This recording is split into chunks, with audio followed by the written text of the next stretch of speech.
In the beginning, there was neither stone, nor wind, nor time. There was only the sound that moved in the void, the echo of the divine intention not yet manifested. It is in this primordial silence that the Gospel of John takes root by stating, "In the beginning was the Word, and the Word was with God, and the Word was God." This is not merely a theological opening, it is a cosmic revelation. The Word is not a simple spoken word, but a creative matrix that carries within it the source code of reality. Jesus, in understanding and expressing this word in its purest form, did not speak to inform. He spoke to form, to transform. He was the channel through which the creative vibration incarnated and moved among men, shaping the visible from the invisible. The term verb comes from the Latin verbum, but in the original Greek, John used logos. Logos was not just word, but universal reason, organizing structure, divine intelligence. It is the rational principle that supports everything that exists. In ancient Egypt, this idea manifested itself in Ptah, the god who created through speech. In Hinduism, we see the Om, the primordial sound. In all these traditions, the word is the seed of existence. Jesus, by embodying this logos, not only spoke eloquently, he vocalized frequencies capable of reordering chaos, dissolving illnesses, and accessing higher dimensions of perception. His speech did not depend on human logic, but on a truth that vibrated beyond time and space. Every word that Jesus uttered carried not just meaning, but energetic structure. He understood that the universe is sound in motion, a continuous vibration that responds to intention with mathematical precision. When he said, "Let it be," the world responded. Modern physics is beginning to touch on this principle with string theory, where everything that exists vibrates like instruments in a cosmic orchestra. Words are like fingers tuning these strings. When out of tune, they create dissonance, pain, chaos, separation.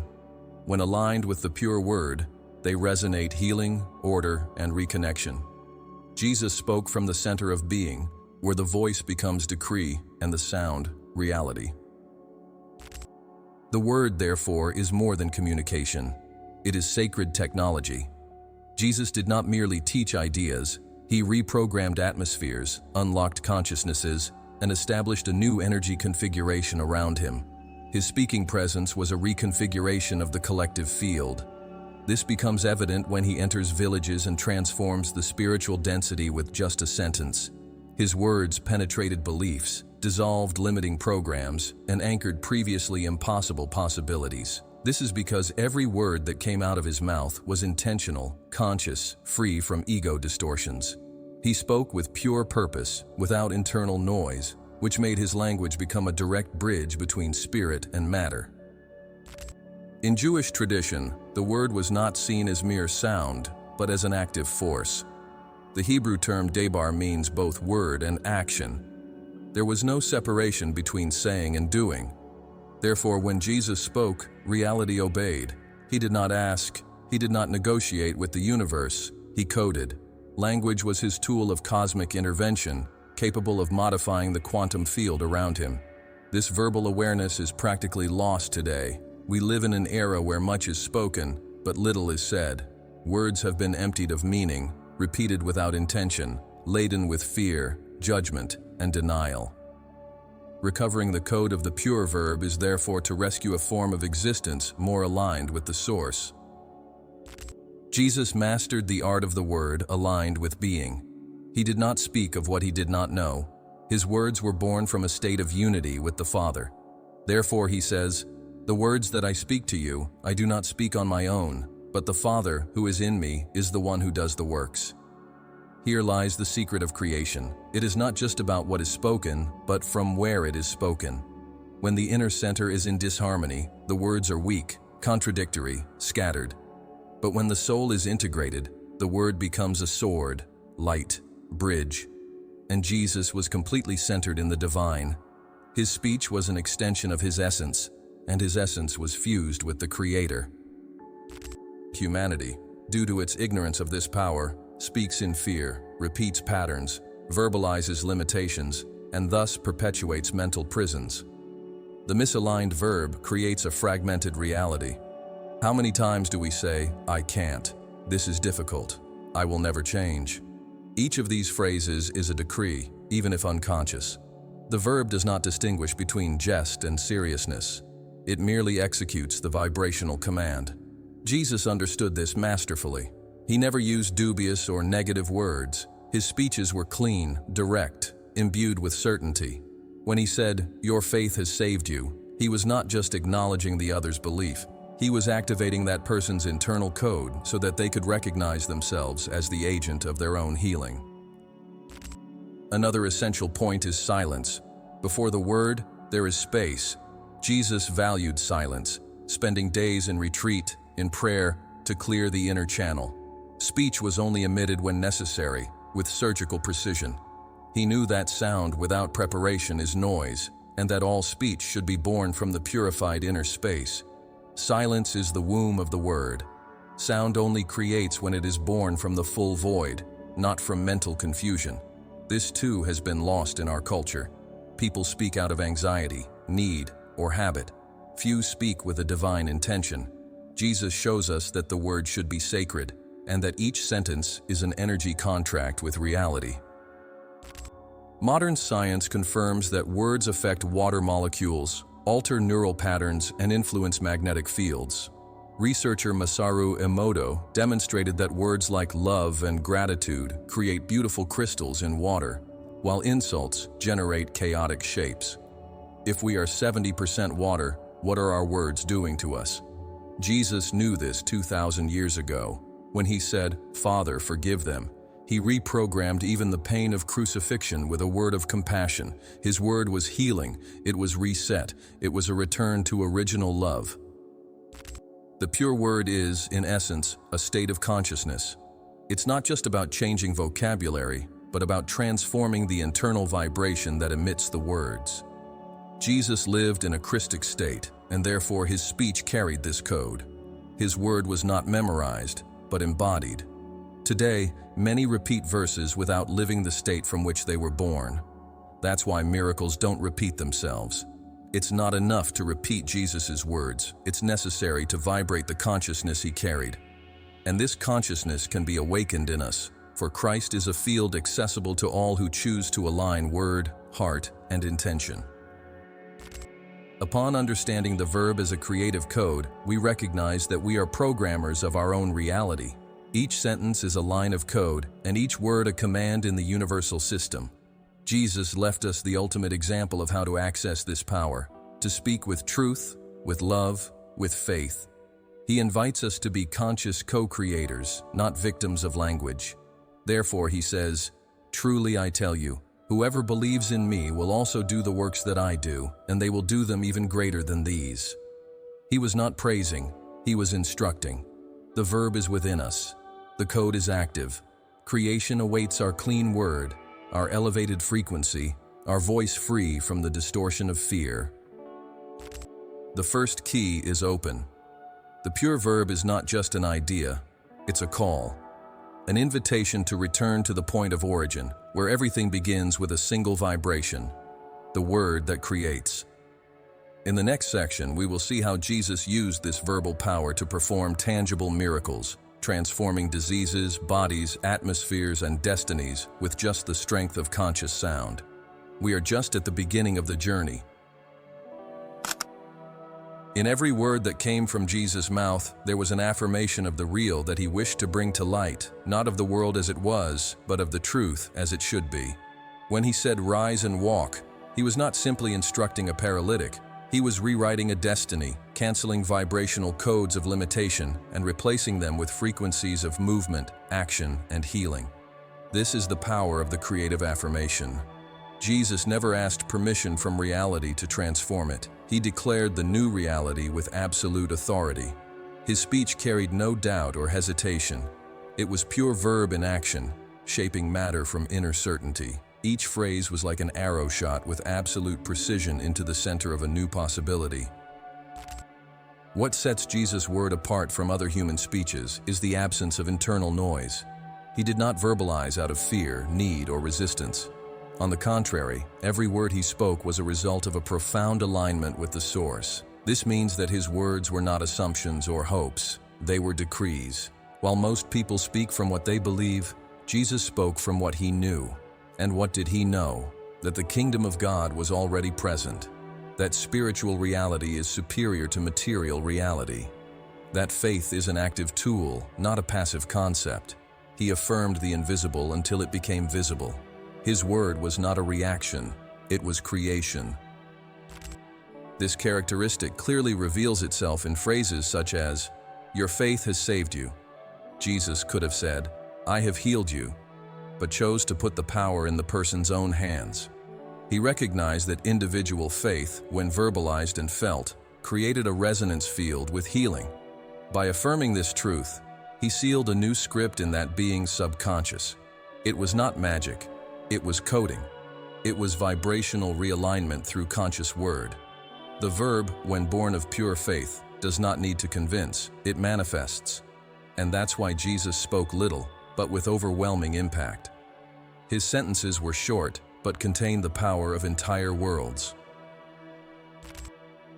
Another striking point is that Jesus never used negative or self-nullifying words. There are no records of him saying maybe, let's try, who knows. His language was affirmative, clear, direct. This is because he understood that the universe responds to the vibration of certainty.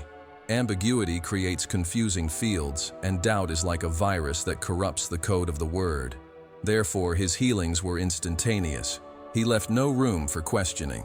His mind, emotion, and speech were unified. This is the secret of the creative word. He did not depend on magical formulas, but on the total coherence between what is felt, what is thought, and what is said. The verbal authority of Jesus also came from his state of presence. He was fully immersed in the present moment. He was not distracted by the past, nor anxiously projecting into the future. And it is in the now that the word gains its maximum power. I am is the supreme affirmation of the eternal present. Every time Jesus used this formula, I am the way, I am the light of the world, I am the resurrection and the life, he was not boasting, but anchoring in the physical plane the highest frequency of spiritual identity. The I am is the name of God revealed to Moses, and when verbalized in a crisis state, it becomes a divine command that transforms any scenario. Faith, for Jesus, was not just belief. It was a state of absolute conviction that permeated every word. When he said something would happen, it was not an attempt to convince, but an extension of what he already saw with the eyes of consciousness. Faith is the vision of the invisible, and the verb is the instrument that shapes this vision into matter. Thus, every word he spoke was a seed planted in fertile ground, destined to inevitably sprout. Even the parables had this effect. They were seemingly simple words, but they activated hidden codes in the listener's subconscious. They were more than teachings, they were spiritual downloads. The relationship between the verb and faith can also be seen in the episode of the Roman centurion. The man says, "Just say a word, and my servant will be healed." Jesus marvels at the man's faith and declares, "Go and let it be done as you have believed." Here we see that it is not the ritual or physical proximity that matters, but the word spoken with faith. Healing does not depend on Jesus' physical presence, but on the vibration of speech and the belief with which it is received. This dismantles the idea that only the chosen ones can perform miracles. Anyone who speaks from the divine heart, with clean faith and pure intention, can reprogram reality. Listening was also a fundamental part of Jesus' verbal reprogramming. He not only spoke, he prepared the ears and hearts to receive. He said, "Whoever has ears to hear, let them hear." This is because he knew that the word only activates what finds fertile ground. A pure verb issued to a closed mind may not have an immediate effect, but it still plants a seed. By activating conscious listening, Jesus reprogrammed not only the body, but the entire field of the person. Each of his sentences was a walking healing field, a vibrational remedy, a reconfiguration of patterns. The silence that preceded Jesus' words was also part of his strength. He knew that the word only creates when it is born from a clean space, free from emotional or mental noise. Therefore, he would withdraw to pray, to fast, to silence the ego. When he returned, his word was a sword, it was light, It was a hammer that broke resistances. Today, many speak without thinking, without feeling, without aligning themselves. The result is a world saturated with voices, but starved of truths. Jesus shows us that it is in silence that the ground for the creative word is prepared. That speech should come from the center, not the surface. There is a consistent pattern in Jesus' speeches: the absence of judgment. He did not accuse, did not condemn, but affirmed possibilities. When he said to the adulterous woman, "Go and sin no more," he was not imposing guilt, but activating a new version of that soul. He saw the divine potential even before the person realized it. His word brought the true identity of the other to the surface. It was as if he was saying, "You are already this. Now just remember." The creative affirmation, therefore, does not manipulate. It reveals. It does not force. It awakens. And Jesus was a master at revealing dormant essences with few words. The difference between a common discourse and a creative affirmation lies in the vibrational origin of the speech. A common discourse is born from the desire to convince. A creative affirmation is born from the certainty that it is already real. Jesus spoke with this certainty. He didn't need to prove anything. His speech was an extension of an inner vision already realized. When he said, "Father, I thank you for hearing me," even before the miracle, he was already vibrating with gratitude for something he knew was inevitable. This is faith. This is the creative word. It's not waiting to give thanks. It's giving thanks as a seal of manifestation. It's the speech that precedes the miracle with celebration. The word of Jesus was not motivational, it was operational. He did not speak to please. He spoke to heal, to uplift, to break the bars of the ego and establish the kingdom. He was the Word in flesh. And by living this, he shows us that we too can access this state.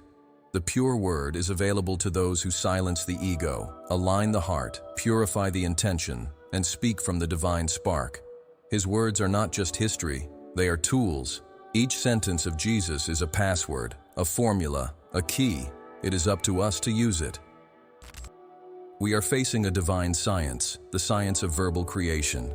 Jesus mastered it skillfully and left us clues everywhere.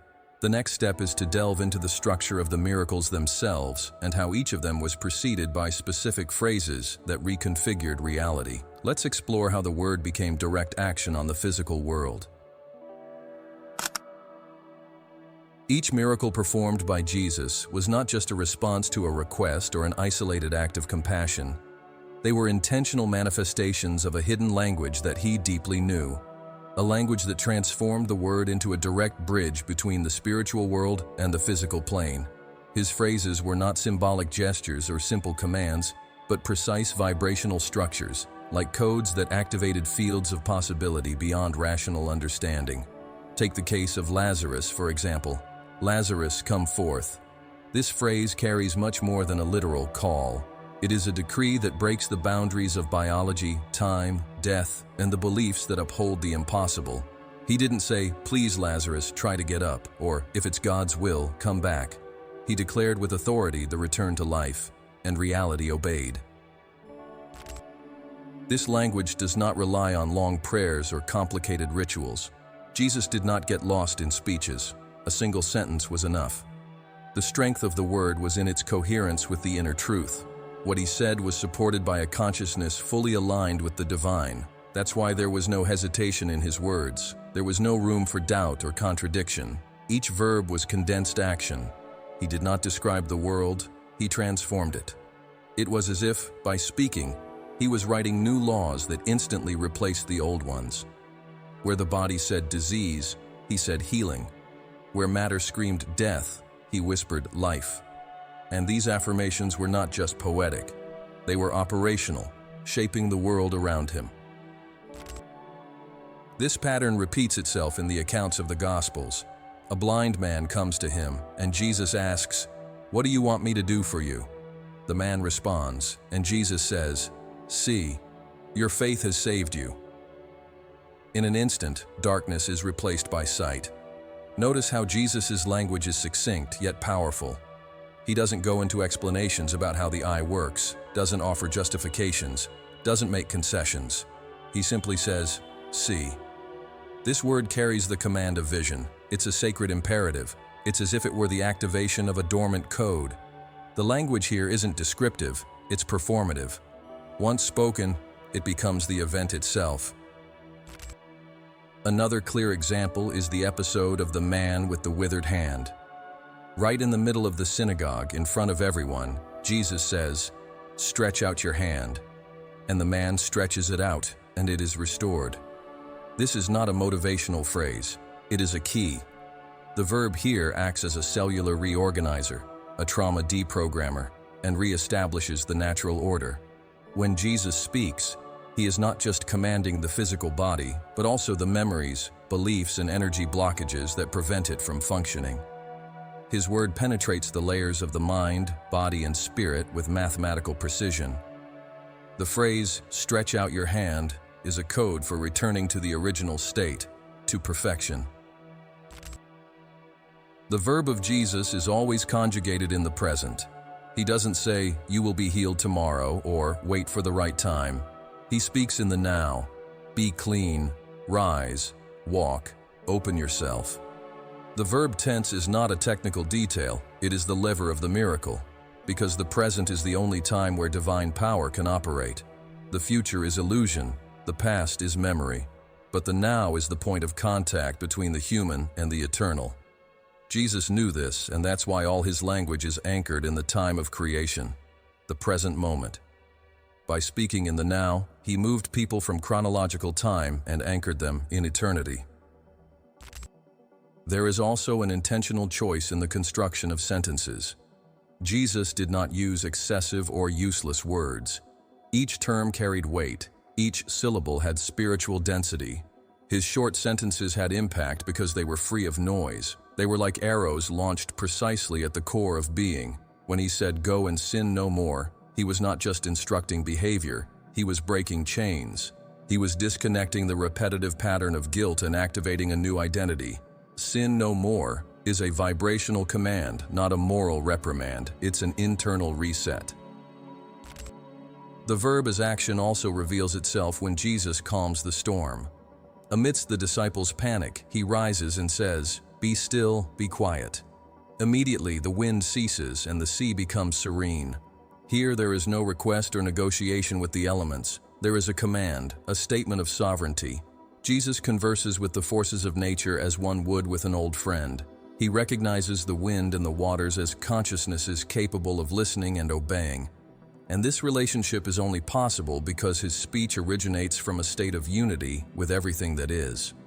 The verb that calms the sea is the same one that restores bodies, because the origin is the same.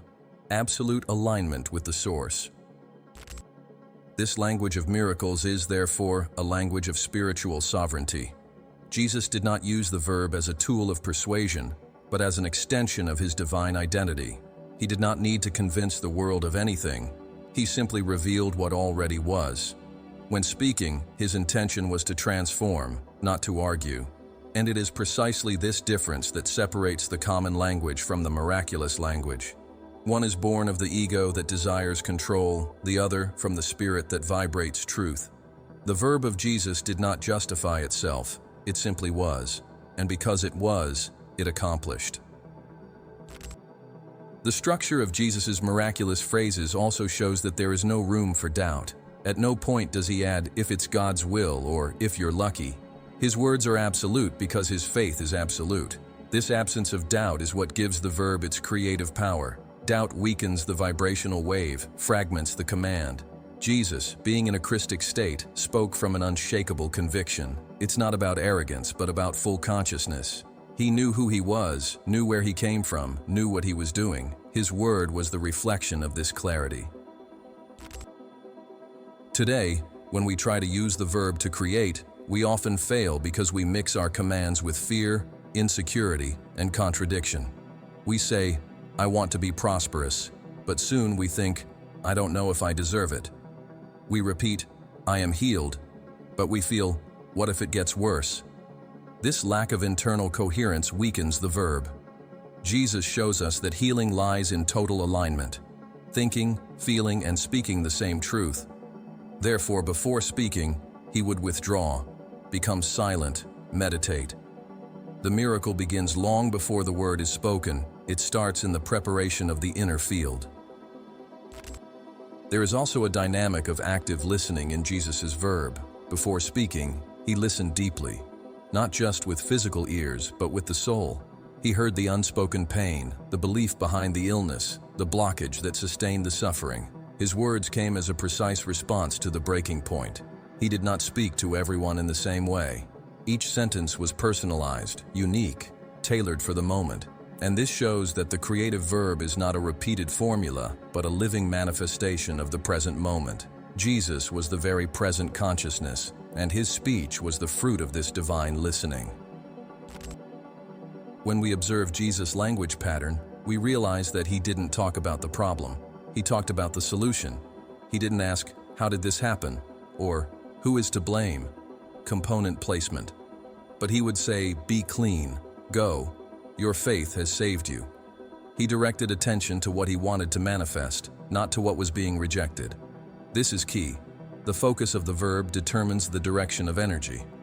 Constantly talking about pain, scarcity, and failure is to anchor these realities. Talking about healing, abundance, and truth is to activate them.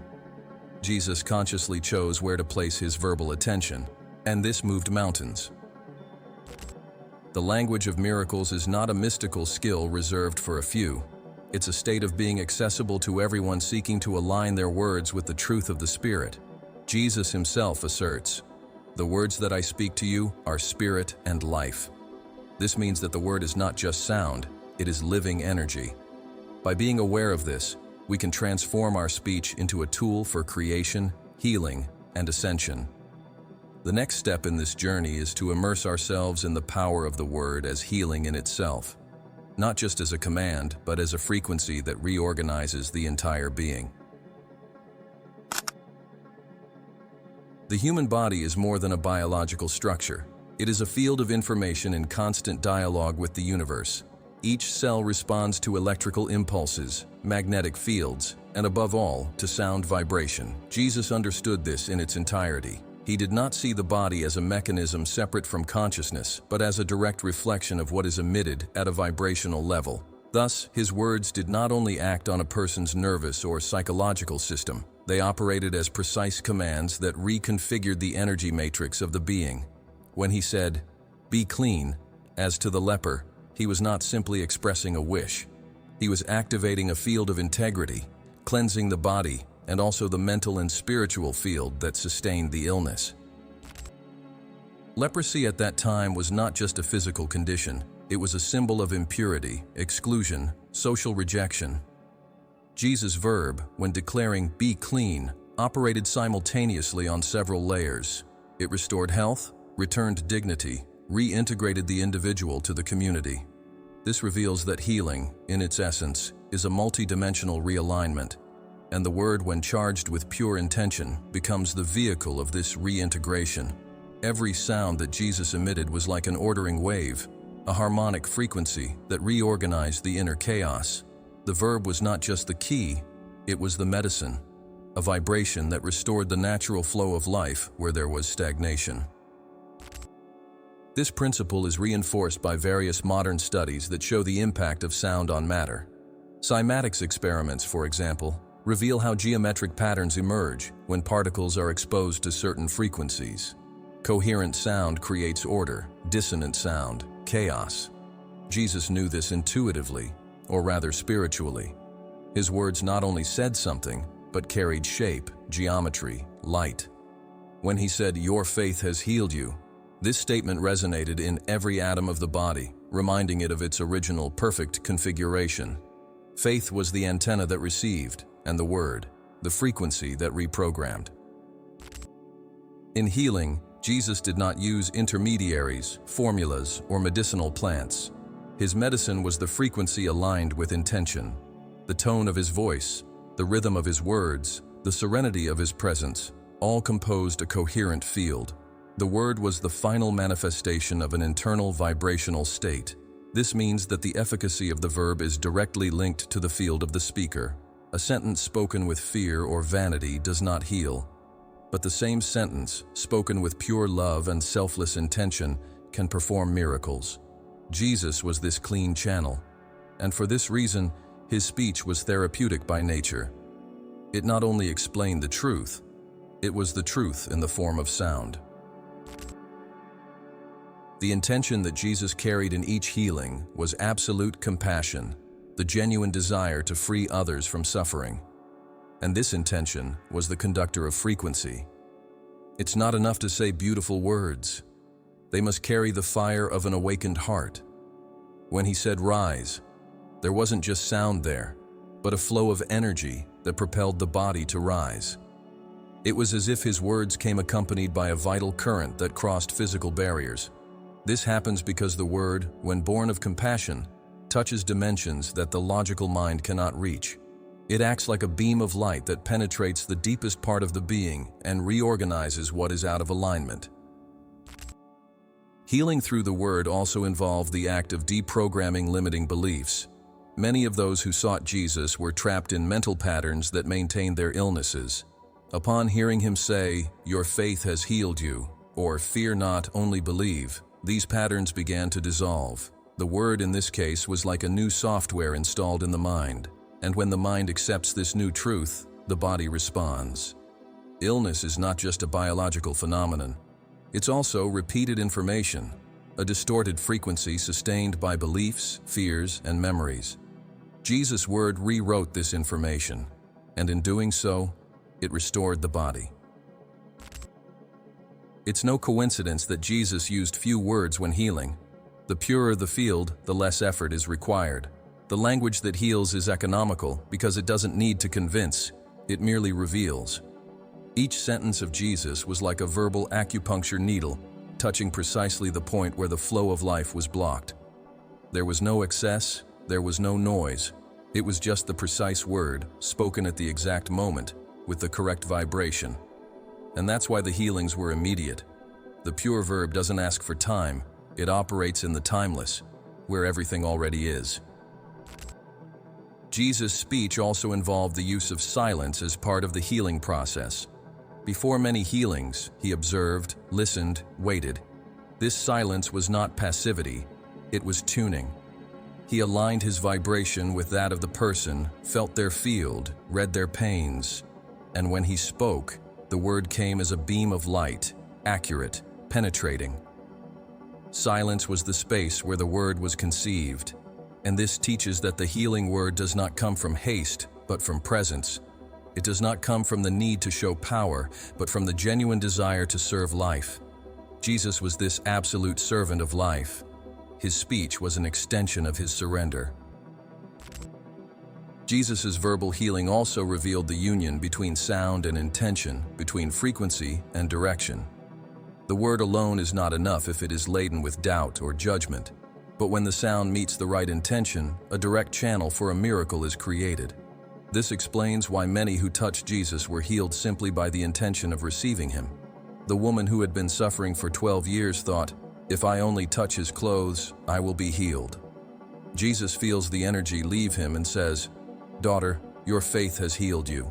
Here we see that the verb does not even need to be spoken aloud to heal. It can be emitted in silence, as long as the frequency is clear. In his healings, Jesus also demonstrated that words have the power to break not only physical illnesses, but also psychological structures, traumas, guilt, and conditioning. When he said to a paralytic, "Your sins are forgiven," he was not just making a spiritual statement, he was releasing the psychological weight that kept that man bound to the ground. Many diseases have deep emotional roots, and the word, when spoken truthfully, can dissolve these roots. Forgiveness, in this context, is not just a moral gesture, but a verbal technology of liberation. The phrase, "Your sins are forgiven," is like a code that disarms guilt and releases stagnant energy. Jesus' speech also involved the use of the body as a healing instrument. Sometimes he would touch, spit, make clay. But even in these gestures, the word was present. He would say, "Go, wash in the pool of Siloam," or "Be opened," as in the case of the deaf-mute. The word guided the gesture, and the gesture amplified the word. There was synergy. This shows that the verb can also be anchored in symbolic actions. When these are aligned with the healing intention, The gesture becomes an extension of the sound, and the sound, when directed with intention, can transform even the densest matter. All of this leads us to understand that true healing is a reorganization of frequency. Disease is merely a disorganized field, and the pure verb is the sound that reorganizes it. Jesus was the master of this invisible orchestra. He did not fight disease, he restored harmony. And he did this with a tool as simple as it is powerful, the word aligned with the heart. It was not about magic, but vibrational coherence, a sound emitted from Christ consciousness with a total absence of ego. This is the medicine of the verb, and it is still available. In the next step, we will delve into how these words also acted as mental and psychic seeds, planted in the soul of those who heard them. The words of Jesus did not end when they were heard. They remained alive, reverberating in thoughts, taking root in the subconscious, paving ways in the psyche.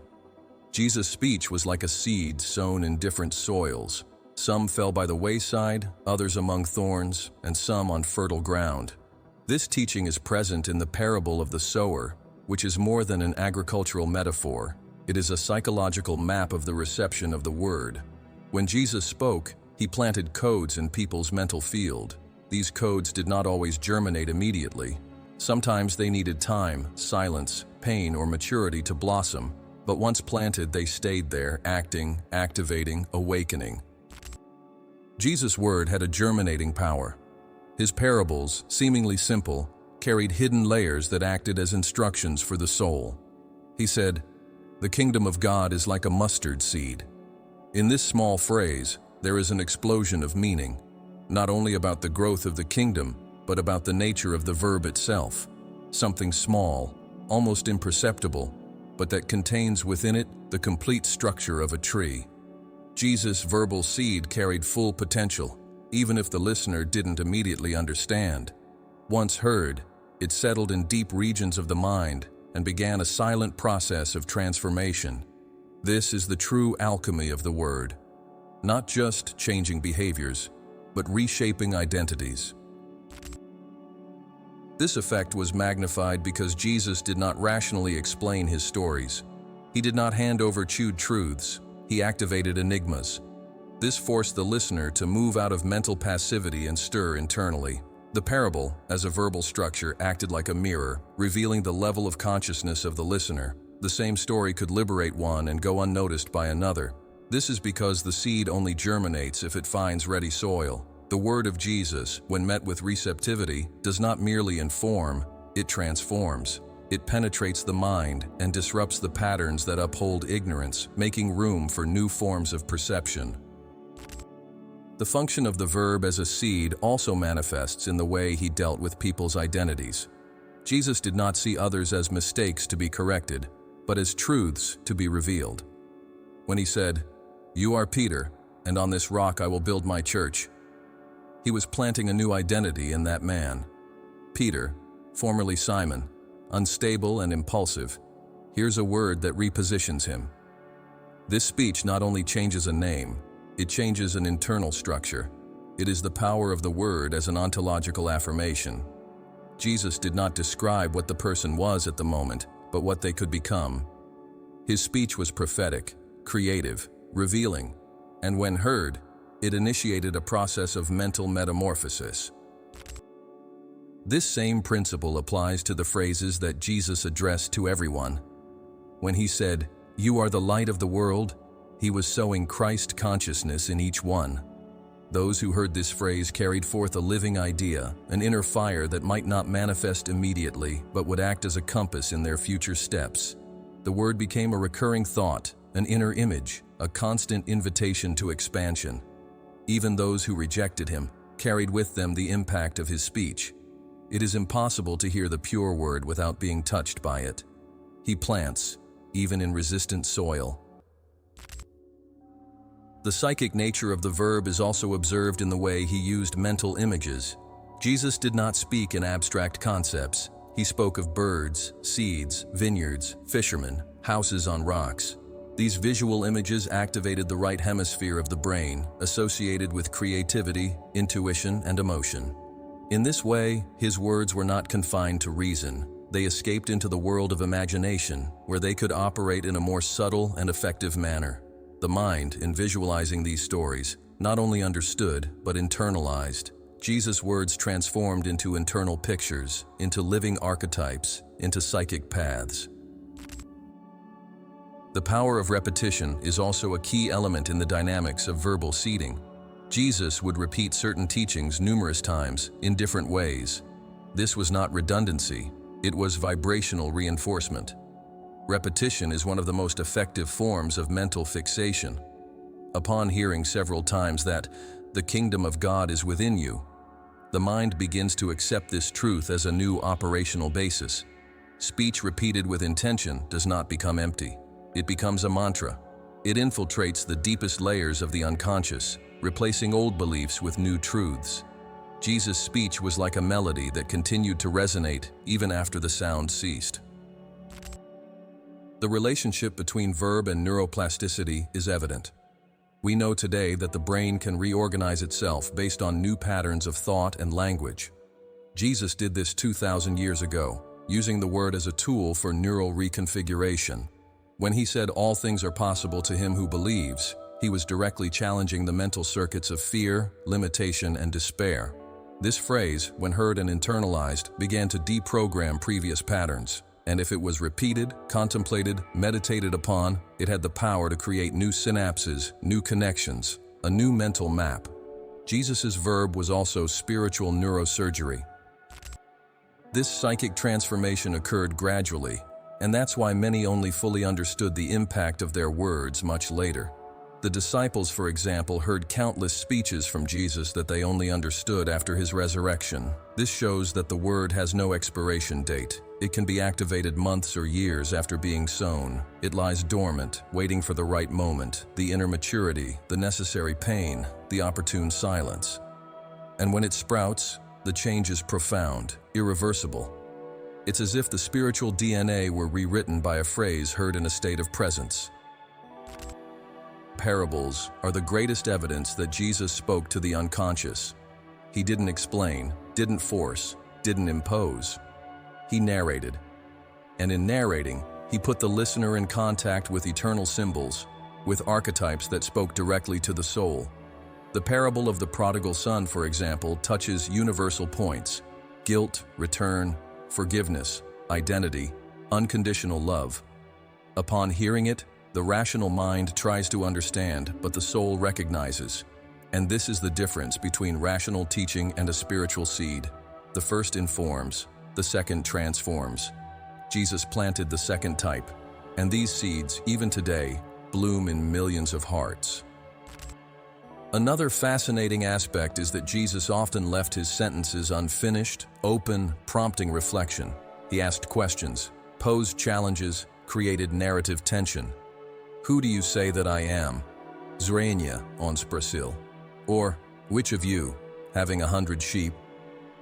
These questions did not require logical answers, but provoked an internal movement. The mind, challenged, had to break out of complacency. And this movement is, in itself, healing. Because all evolution begins with a question that breaks the automatic. Jesus' verb did not provide ready-made answers. He awakened lively questions. Finally, the verb as a mental seed reminds us that everything we hear leaves a mark. Words do not disappear, they settle in. Therefore, it is vital to choose what we listen to, and even more so, what we say. Jesus was fully aware of this. His words were always a gift planted in others. He spoke for the future. He planted today what would blossom tomorrow. His phrases were not just for the moment, they were seeds of eternity. And we, by accessing these words, can allow them to germinate in us new realities, higher identities, and expanded consciousness. Next, we will dive into the strength and authority that made this verb so effective. How Jesus spoke with sovereignty and unshakable truth. The authority with which Jesus spoke was not built on earthly titles, religious positions, or institutional recognition. It emanated directly from an absolute connection with the source. When he said, "Truly, truly, I tell you," logically, it wasn't a rhetorical device. It was the expression of an eternal truth that flowed from his awakened consciousness. The strength of his words didn't come from the volume of his voice, but from the purity of intention and the total absence of internal conflict. The pure verb is one that is born from a state where there is no division between what one feels, what one thinks, and what one says. And Jesus was this living unity. His speech was an extension of his integral self, of his communion with the divine, of his inner clarity. Therefore, his word did not request, it decreed. It did not suppose, it affirmed. It did not justify itself, it merely manifested with power. This authority was recognized even by those who rejected him. In Mark 1:22, it is written that everyone was amazed at his teaching because he taught them as one who had authority, not as the scribes. The difference between Jesus and the religious teachers of the time was precisely this. He did not recite traditions nor cite external authorities. His word was original. He spoke as one who knew the essence of things, as one who had direct access to the source of reality. This disturbed the leaders of the time because his authority could not be controlled, regulated, or subjected to institutions. It was free, vertical, non-negotiable, and this verbal freedom is what made his words so impactful. The authority of the pure verb is directly linked to the identity of the speaker. Jesus knew who he was. There was no doubt, insecurity, or need for acceptance. He said, "Before Abraham was, I am." This phrase in itself is an explosion of spiritual sovereignty. By identifying with the I am, Jesus was not just affirming his existence, he was placing himself on the same plane as the creator principle. And this clear identity is what made his word indisputable. He did not speak as a man trying to be spiritual. He spoke as the Spirit living in human form, aware of his eternal origin. This awareness gave weight to his words, because the word is a direct reflection of the identity. The more one knows who one is, the more powerful one's speech becomes. Another fundamental aspect of Jesus' verbal authority was the absolute consistency between speech and action. He did not say one thing and do another. His life was the living testimony of his words. He preached love and forgave his tormentors. He taught about detachment and lived without a home. He spoke of peace and walked among conflicts without being tainted. This consistency is what supports the word. A word spoken without alignment with practice loses strength. It becomes fragile, doubtful, contradictory. But when there is integrity between what is said and what is lived, the word becomes a sharp sword, cutting through illusions and activating truths. Jesus was this integrity incarnated. Therefore, when he spoke, even the spirits obeyed him. Verbal authority also comes from inner silence. Jesus, before uttering significant words, would retreat to pray, to fast, to enter into the wilderness of the soul. This silence was not isolation, it was preparation. It was the space where his consciousness realigned with the Father, where his voice was cleansed of any human noise. When he returned, he spoke with a clarity that required no explanations. Inner silence is the foundation of the pure word, because only when the mind is quiet, the heart is open, and the ego is silent, does the word become a channel for the divine. Jesus spoke from this center of silence, and therefore his word was not just sound, it was presence. It's important to understand that authority is not domination. Jesus did not use his speech to impose, control, or manipulate. His authority was compassionate. He said, "Learn from me, for I am meek and humble in heart." Meekness is the strength that doesn't need to prove its strength. It's the power that doesn't show off, but acts in a silent and relentless way. This humility gave his speech a depth that surpassed the senses. It was an authority that liberated, not imprisoned, that elevated, not diminished, that healed, not blamed. The true authority of the word is one that comes from love, not fear, from service, not ego. And Jesus was the embodiment of this love in words. Another essential point is that Jesus did not speak to please. His words often provoked, confronted, dismantled certainties. He said, "Do not think that I came to bring peace to the earth. I did not come to bring peace, but a sword." This sword is the word that separates the false from the true, that dismantles the ego, that challenges mental comfort. The authority of the pure word is also the courage to say what needs to be said, even if it displeases. Jesus was not seeking social acceptance. He sought the liberation of consciousness, and his speech was this surgical instrument that cut ties, even when it hurt. He was not a charismatic speaker. He was a verbal liberator. And this freedom is the essence of the word with authority. Jesus' speech also operated with simplicity. He didn't use convoluted words nor elaborate speeches. His language was direct, concrete, accessible. He spoke of sheep, wheat, fishermen, fig trees. This simplicity did not diminish his authority. On the contrary, it amplified it. Because when the truth is spoken clearly, it asserts itself. It doesn't need to be defended. The pure verb is simple because it doesn't need to impress. It is, by nature, luminous. And Jesus spoke like this, with simplicity that illuminated, with clarity that awakened. Each of his sentences was like a window opened in the darkness of the human mind. Jesus' authority was also evident in his ability to speak to everyone without distinction. His disciples were fishermen, tax collectors, marginalized women, children.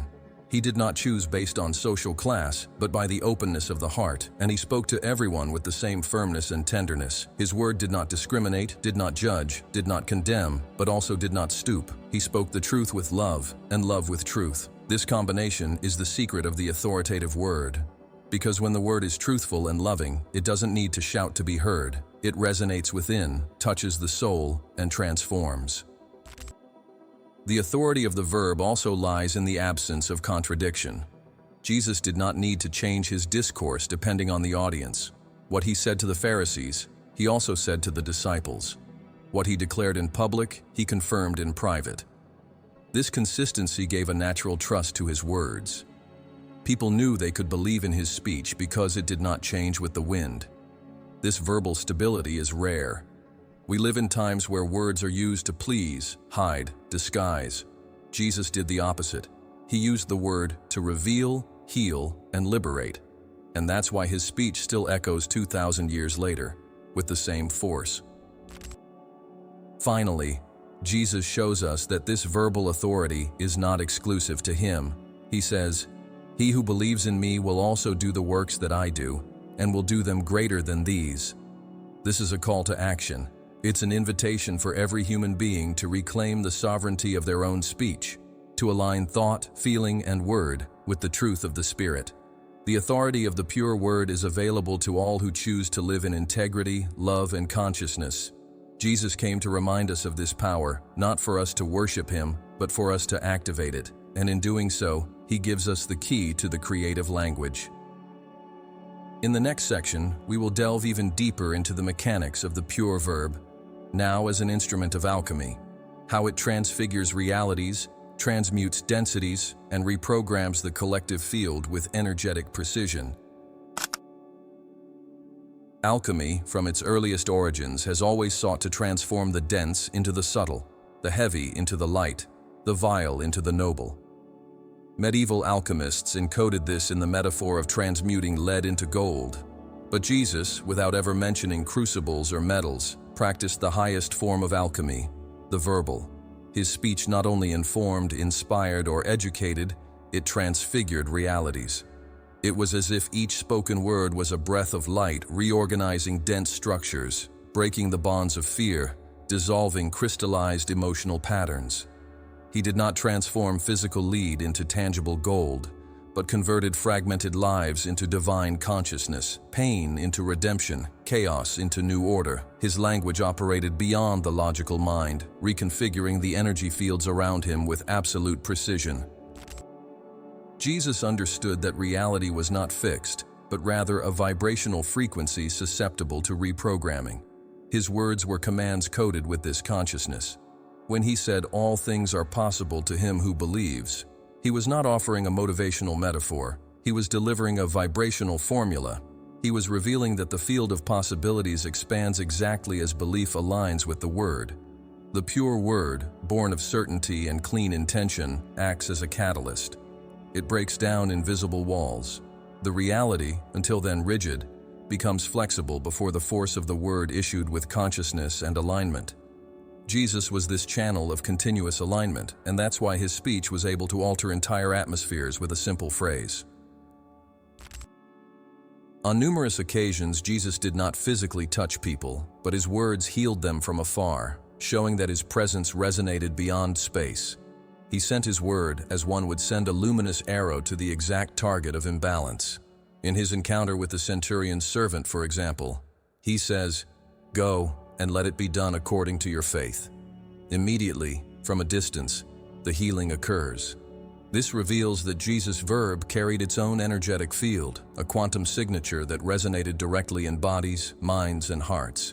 Speech, at this level, is like a ray that traverses invisible dimensions and restores what seemed irreparable. This is verbal alchemy, to operate transformations without the need for touch, effort, or materiality, just with the vibration of the word emitted from a state of unity. Jesus' language was not just verbal, it was also vibrational. Every syllable, every inflection, every pause carried the purest intention. He spoke little, but with extreme density. And it is precisely this density that characterized his speech as an alchemical tool. He did not waste sounds. Each word was a vector of condensed energy.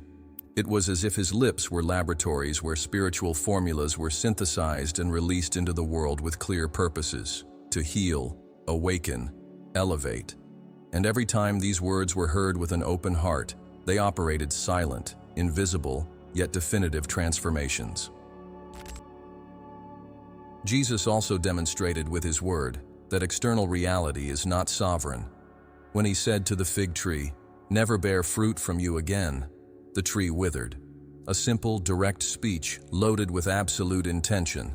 This was not a punishment. It was a demonstration that the word, when issued with authority and spiritual coherence, can alter the behavior of nature itself. Here, Jesus reveals that even the plant kingdom, seemingly passive, responds to the word. Everything is a vibrational field. Everything listens. Everything responds. Speech, when born from the awakened spirit, reorganizes matter. This is the alchemy that dissolves the dogma of the world's immutability. The word is capable of shaping what was previously considered unalterable. The environments were also affected by this speech. When Jesus entered a city, it was enough for him to start speaking for crowds to be drawn, spirits to be stirred, and consciences to be opened. His word was not just sound, it was a field of resonance. It created energetic vortexes, altered the collective frequency. The city of Capernaum, for example, became the epicenter of miracles for having welcomed this verbal field receptively. It was not just because of Jesus' physical presence, but because of the mental and spiritual space that his speech activated in hearts. The word operated like a subtle wave that expanded beyond the boundaries of sound, reaching all those who were in tune. Another example of verbal alchemy occurs when Jesus says to his disciples, "You are the salt of the earth. You are the light of the world." These phrases are not compliments or poetic metaphors. They are identity activations. He does not say you can be, but you are. It is an affirmation of essence. Upon hearing this, the disciples are challenged to reach a new level of consciousness. The verb here acts as a revealer of inner truth, like a mirror showing the real self. This is the deepest alchemy, when the word reveals us to ourselves and, in doing so, transforms us. Because no one escapes unscathed from a truth spoken with love and precision. It burns the false and illuminates what was hidden. Jesus' speech was also alchemical due to its ability to deprogram collective mental structures. When he said, "The kingdom of God is within you," he was rewriting centuries of religious beliefs that placed the divine outside, distant, unreachable. With a single phrase, he shifted the axis of spirituality from external to internal. This phrase is verbal dynamite. It breaks paradigms. Once accepted, it completely transforms the way reality is perceived. The word here is not just information, it's the implosion of obsolete systems. It's an internal revolution. It's the activation of a new perception code that, once installed, inevitably modifies the world around it. This type of verb, which transmutes density into light, requires an internal structure aligned with truth. Jesus was this living structure. That's why his words had ballast. They didn't float in the abstract. They had spiritual weight. He was what he said, and he said what he was. This correspondence between being and speaking is what transforms the verb into a tool of transmutation. When we speak what we are, the verb carries the frequency of our state of being. And if this state is elevated, speech becomes healing. If it is fragmented, speech becomes noise. Jesus operated in the highest state, that of Christ consciousness, and his speech was verbal gold, capable of transmuting the density of the world with a few syllables. Another crucial point in verbal alchemy is intention. Jesus didn't speak out of vanity, control, or the need for acceptance. His speech was a service. Each of his sentences had a lofty purpose. He didn't verbalize for himself, but for the awakening of others. Pure intention gives the verb the power to penetrate deep layers. And for this reason, often, one of his words would cause someone to abandon everything and follow him. Because this word, although simple, was imbued in a vibrational field of truth so strong that it broke the invisible chains of the mind. Speech, when intended for the liberation of others, becomes an instrument of collective alchemy. And Jesus was this liberator of the human psyche. The mechanics of verbal reprogramming can also be understood in light of modern discoveries about quantum fields. Every reality is underpinned by frequency patterns. And when a higher frequency enters a field, it can reorganize that field through resonance. The pure verb of Jesus functioned as this higher frequency. When coming into contact with dense fields of pain, disease, despair, he was not contaminated. On the contrary, he reordered them. This is alchemy in its purest form, not a fight against the dark, but an expansion of light through the living word, which radiates order where there was chaos, life where there was stagnation. Therefore, every conscious speech is a tool for transformation. Jesus showed us that the word is the bridge between the invisible and the manifest, between the potential and the real. By mastering this bridge, he became a master of reality. His speech was alchemy because it touched the essence of things, not just their surface. And this power was not exclusive to him. He himself says, "The words that I speak to you are spirit and life." This means that anyone who speaks from the spirit with the intention of life can perform this alchemy. In the next step, we will explore how this word manifests in everyday practice and how we can begin to apply it in our own lives. It's in the everyday, in the small gestures, in the seemingly insignificant words, that the power of the living word truly reveals itself. Jesus, although performing grand miracles and speaking with heavenly authority, also communicated with simplicity, affection, and attention to the present moment. His speech was not ritualistic, nor confined to the temple or the crowd. He voiced the truth while walking, eating, teaching by the sea, conversing with strangers, or comforting friends. This shows that the pure word is not restricted to formal sacredness, but permeates all levels of existence. It is precisely at this point that its transformative application in daily life resides, when we understand that everything we say, absolutely everything, vibrates, shapes, influences, and creates. By recognizing that each word is a seed we plant in our reality, we become conscious gardeners of our own existence. Jesus left us this example not merely for admiration, but for imitation. He showed us that everyday speech can be a tool for healing, a bridge to the divine, a key to personal reconfiguration. If he said, "Your faith has saved you," today we can tell ourselves, "My awareness sets me free. My presence manifests healing. My word reflects my essence." The living verb is not a religious repetition, but an authentic emanation of the truth that dwells within the being. It is available at breakfast, at work, in conversation with our children, in the silent thoughts before sleep. The practice of verbal surveillance is the first step to apply this code. It means to observe, with radical attention, everything we say.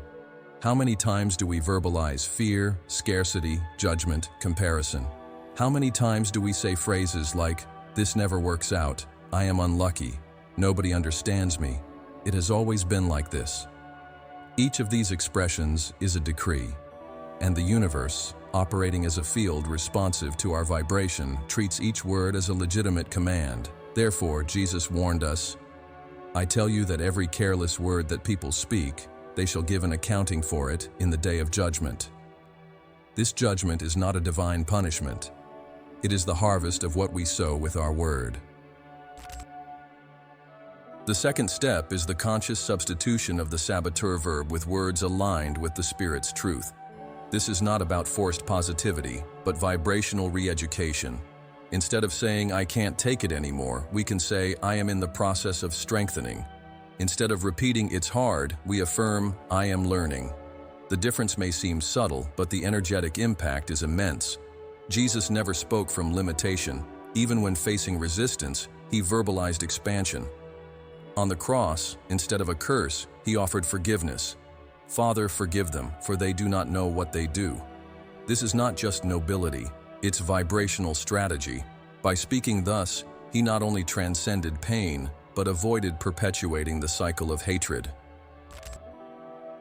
Aligning speech with intention and action is another essential dimension of the living word. How many times have we promised what we did not fulfill? How many times do we say, "I love you," without feeling it, or "everything is fine," when we are in conflict? These dissonances create noise in our energetic field. For a word to be powerful, it needs to be coherent. Jesus did not say what others wanted to hear. He said what was true, even when it provoked intense reactions. His speech was clear because it reflected a clean heart. Applying this in everyday life means speaking less, listening more, and only verbalizing what is aligned with who we really are. Verbal integrity is the foundation of conscious manifestation. Developing silence before speech is another vital point. Before each utterance, there is a space. In this space, we can choose to repeat automatic patterns or to emit a new, creative, elevated word. Jesus often paused. He let the silence speak, and then, from the center of his being, he uttered a phrase that changed everything. This pause is the moment of reconnection. Practicing this space before speech is a powerful spiritual exercise. It prevents mechanical words from contaminating the field. Furthermore, it allows the word to emerge as a tool of healing, not as reactivity. Silence is the fertile ground of the pure word. The verbal acts of blessing are everyday practices that can completely transfigure our surroundings. Jesus blessed everything: bread, wine, people, children, paths. Blessing is not a formal ritual, it's a verbal emission of light.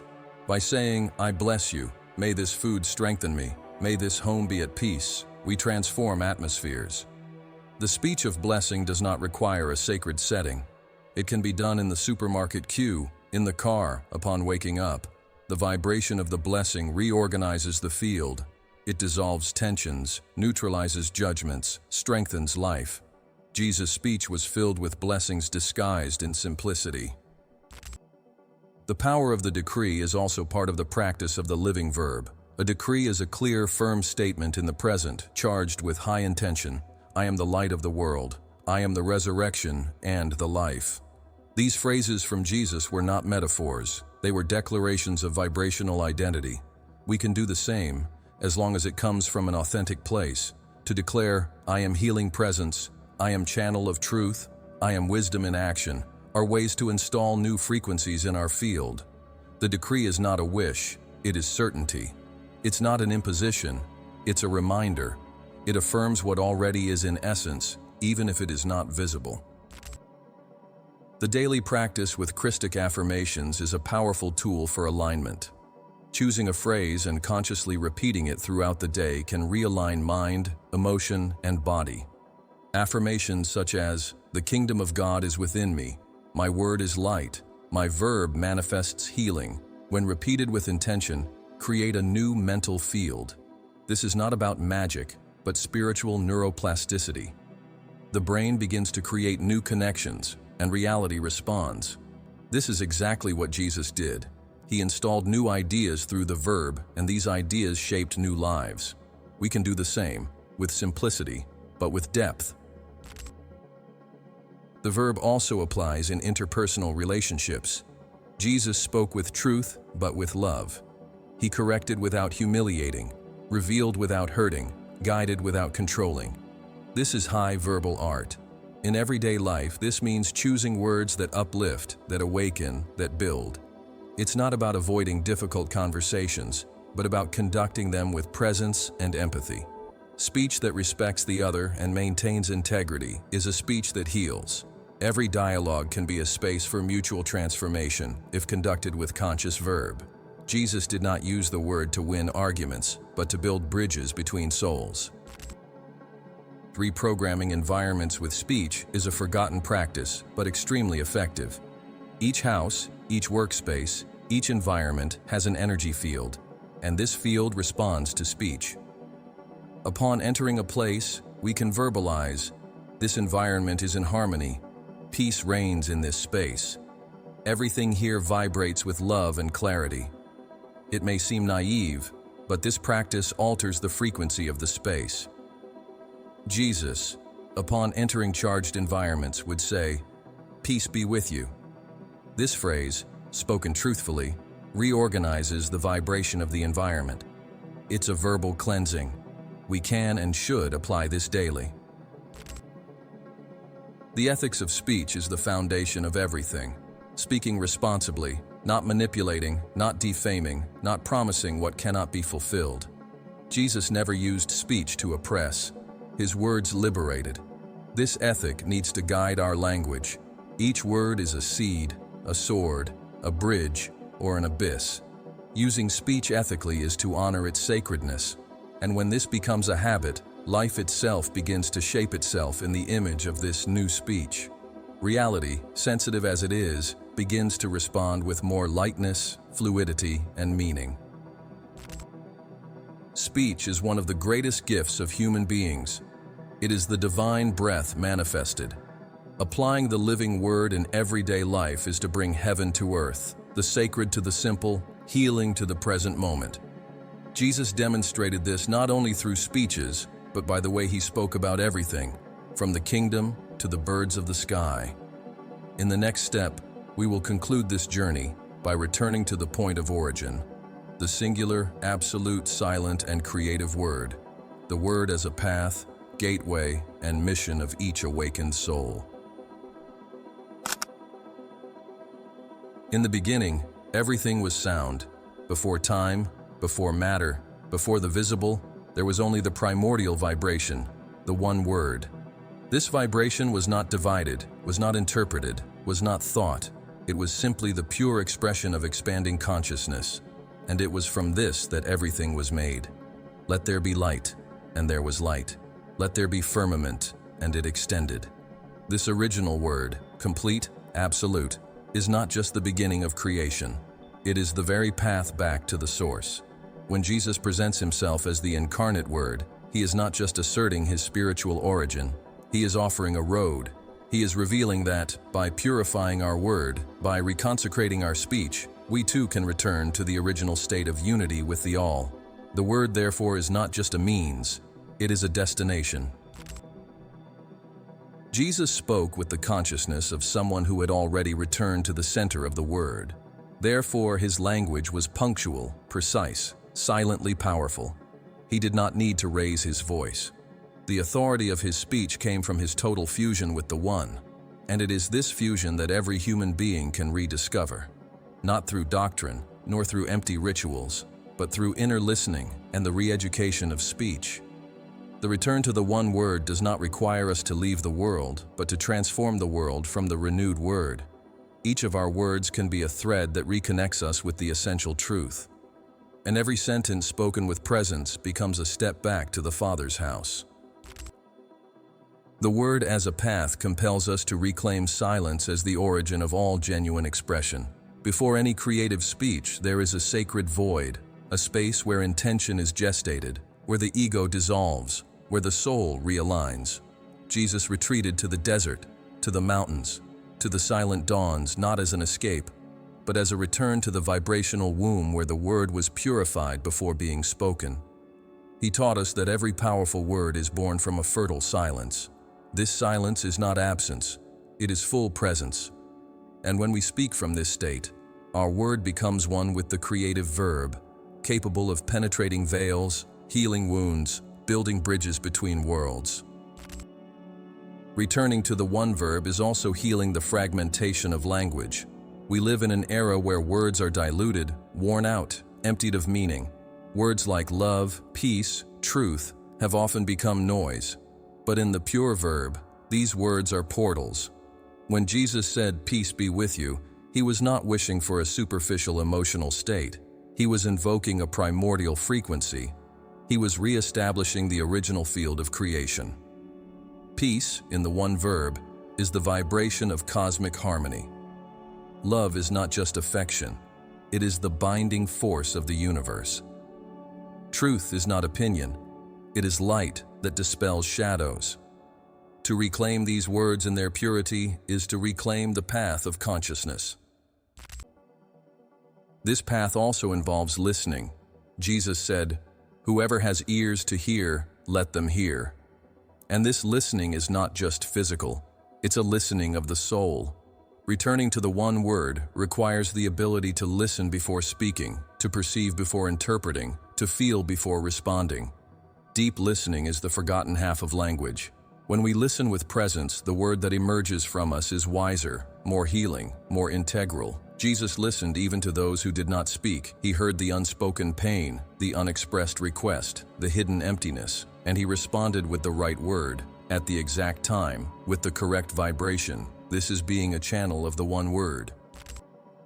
The concept of the word as a path also invites us to constant self-observation. Every time we speak, we reveal the state of our inner world. Impatient words reveal restless minds. Bitter words reveal wounded hearts. Generous words reveal peaceful souls. The verb is the mirror of consciousness. Observing our words is observing our vibration. And in this act of attention, we can transform. We can redefine, forgive, correct. We can choose a new vocabulary, a new verbal posture, a new tone. Each day becomes an alchemical laboratory, where our phrases shape not only the world around us, but the structure of our very being. Jesus also shows us that the pure verb is action, not just sound. He was not just what he spoke, he was what he did. The words that I speak to you, I do not speak on my own authority, but the Father who dwells in me does the works. This statement reveals the link between word and action. The unified verb is not dual. It does not promise and deny. It does not declare and sabotage. It acts with full integrity. By returning to this unity between verb and work, we restore trust in our speech. Moreover, we restore the reality's trust in us. The universe begins to cooperate with those who speak with purity, because the clean verb is an echo of the divine. The word as a mission is the culmination of this return. When we realize that we are here to be bearers of the pure word, every conversation becomes a temple. Each verbal exchange becomes an opportunity to offer light. Jesus did not speak to impress, he spoke to serve, and his mission was to speak until the world awoke. Today, this call continues, no longer with the same words, but with the same intention.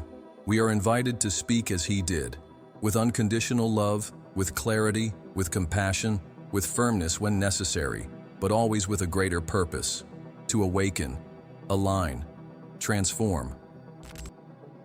Returning to the one verb also means healing our inner language. What we say to ourselves in thought is the foundation of our reality. Jesus did not just speak to the world. He spoke to himself with faith, with absolute confidence. "Father, I thank you for hearing me." This phrase, spoken before the miracle, reveals an internal dialogue of certainty, of gratitude, of communion. By transforming our inner dialogue, our outer world changes. The one verb begins in the silence of the heart and expands like a creative wave, affecting everything it touches. This return is also a collective act. The world cries out for a new vocabulary. The words of hate, division, judgment, and fear have given all they could. Now it is time to speak with a different tone, a different rhythm, a different truth. It is time to reclaim the verb as an instrument of collective healing. This does not mean silencing problems or feigning optimism, but rather speaking with purpose, with awareness, with vision. The unified verb does not deny the pain, it traverses it and redeems it. It names without trapping, reveals without condemning, exposes without hurting. It is the sound that liberates. Jesus left us a sound map. Each of his sentences is a coordinate on the way back to the center. Each parable is a password, each blessing, a reminder. By diving into this verbal ocean, we do not just come out informed, we come out transformed. Because the pure word is not just knowledge, it's a field. And this field is available now, for all who wish to speak as those who love, listen as those who serve, and be silent as those who trust. The one verb is our origin and our destiny. It calls us back to the creative silence, to the primordial sound, to the place where the word does not divide, but unifies. When we speak from this place, we are more than voices. We are channels. We are instruments of the divine symphony that is still being composed, and our speech is the missing note. By returning to the one verb, we become the living word itself, the sonic testimony that creation is still ongoing, now through our mouth, through our heart, through our intention. This is the path, this is the verb, this is the life. Mind unfettered, now tell me, if the word has the power to shape realities, what is the word that you need to release today to create your new life? Comment below. Write with intention, as an act of collective manifestation. Because when a soul speaks with truth, others recognize it, and something moves in the field of all of us. Share in the comments. Which quote from Jesus in this video touched you the most? What kind of reality do you want to co-create from now on with the power of the pure word? How do you feel that you can reprogram your life through the word starting from today? Yes, go ahead and comment, because each sincere comment is an activation in the field. It's a link between liberated minds, and together, mind unfettered, we will make this field resonate higher. And if this video ignited something within you, you need to see the next one. It's on your screen now. The Book of 33 Steps, the hidden map Jesus left for enlightenment. There, the journey continues, and I take you through every secret step left by the Master for complete consciousness enlightenment. Click and follow this trail with us, because the word can create worlds, but the path reveals the heaven within us. Mind unfettered, the verb has already called you. Now it's your turn to respond.